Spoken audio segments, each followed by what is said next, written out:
Hello everyone, good afternoon everyone. तो जैसा कि हमने शुरू में सुना, दिल तोड़ने की, जोड़ने की सारी बातें हो चुकी है, लेकिन एक चीज़ जो परमानेंट है कि ज़िंदगी किसी के आने से, किसी के जाने से नहीं रुकती।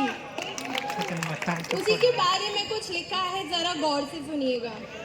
एक बार एक जंगल में दो सेनाओं के बीच में युद्ध चल रहा था। एक आर्मी के सोल्जर्स दूसरे की तुलना में बहुत कम थे।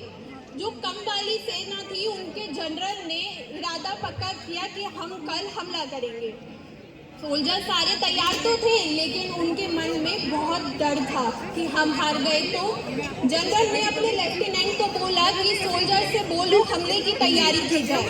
लेफ्टिनेंट ने हाँ तो कर दिया, सोल्जर्स भी तैयार थे, लेकिन उनके मन में जो शंकाएं थी, उनका डर ज़्यादा था ना कि लेकिन उन्होंने क्या किया, जनरल ने बोला कि हम हमला करेंगे और रास्ते में एक धार्मिक मंदिर पड़ेगा, जिस मंदिर में हम प्रेयर करेंगे कि हम जीत जाएं। वो वहाँ पे पहुँचे, धार्मिक मंदिर में प्रार्थना की।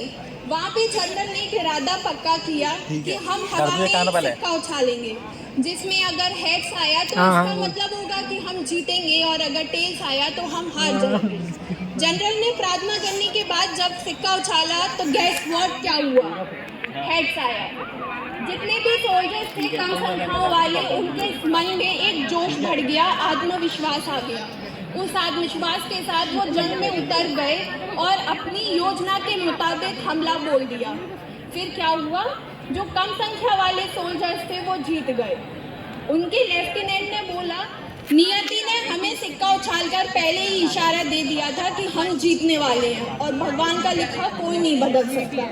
जनरल को बहुत तेज हंसी आई और उन्होंने बोला, एक सिक्का जो हमने उछाला था उसकी दोनों तरफ दिखाई, जिसकी दोनों तरफ हेड भी था, टेल तो था ही नहीं। इससे हमें ये पता चलता है कि विश्वास हमारे अंदर होता है, लेकिन हम कहीं ना कहीं भटक जाते हैं मुश्किलों को देखते। तो दोस्तों, हमेशा ध्यान रखना, अंधेरा कितना भी हो, there is always a light in the dark, there is always hope with light within you only. Okay, अगर आप एक तारा बनना चाहते हो तो हमेशा ध्यान रखना, तारा तभी चमकता है जब उस पे सूरज की रोशनी पड़ती है, और जब आप पे सूरज की रोशनी पड़े तो ये मत सोचना कि आपको वो दर्द दे रही है। वो सूरज की रोशनी में जो आपको तकलीफ महसूस हो रही है, वो आपको निखारने के लिए महसूस हो रही है। तो इस बात को हमेशा ध्यान रखना और जिंदगी में विश्वास के साथ आगे बढ़ना, because at the end life must goes on.